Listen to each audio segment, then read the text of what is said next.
La parole est à Monsieur Dominique Dorde.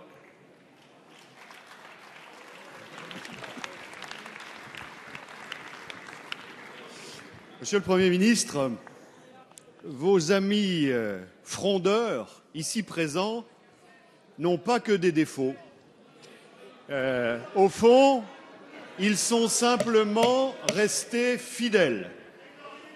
Ils sont restés fidèles aux convictions, certes un peu archaïques, de la gauche, mais surtout, ils sont restés fidèles à vos engagements devant les Français de 2012.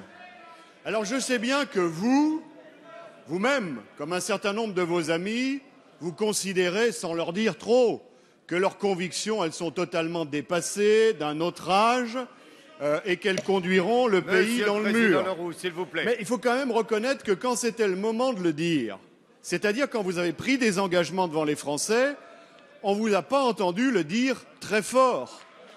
Et du coup, il faut se mettre à leur place, comme il faut se mettre à la place de vos anciens alliés communistes, comme il faut se mettre à la place de vos anciens alliés écologistes, comme il faut se mettre à la place des syndicalistes qui vous lâchent les uns après les autres, comme il faut se mettre à la place des millions de Français qui ont voté pour vous de bonne foi.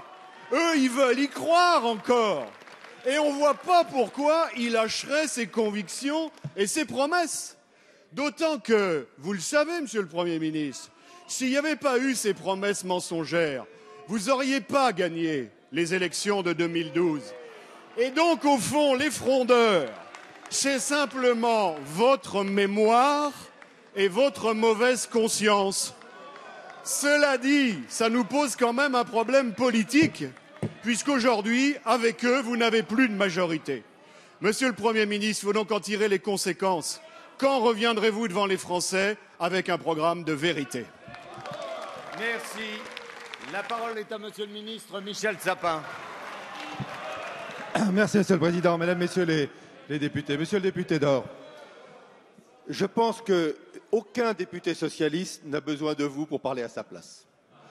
Je pense qu'aucun membre du groupe communiste n'a besoin de vous pour parler à sa place.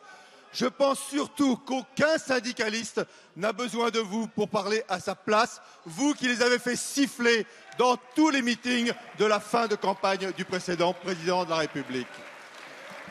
La vérité, Monsieur Dorde, c'est celle que nous avons rencontrée et celle à laquelle nous faisons face aujourd'hui. La vérité, c'est une France dont les entreprises avaient perdu leur compétitivité au cours des 10 années précédentes, qui avaient perdu des parts de marché. La vérité, c'est une France qui, alors qu'elle était excédentaire du point de vue de son commerce extérieur en 2002, était profondément déficitaire lorsque vous-même avez quitté le pouvoir. La vérité, Monsieur Dorde, vous le savez et vous pourriez le dire, vous, comme chacun des députés socialistes, comme chacun des députés communistes, c'est que le budget de la France, vous l'avez mis, comme disait un ancien Premier ministre, au bord de la faillite. Et c'est ça la vérité à laquelle nous avons à faire face. Et la politique que nous menons, c'est justement une politique de redressement de la compétitivité de nos entreprises.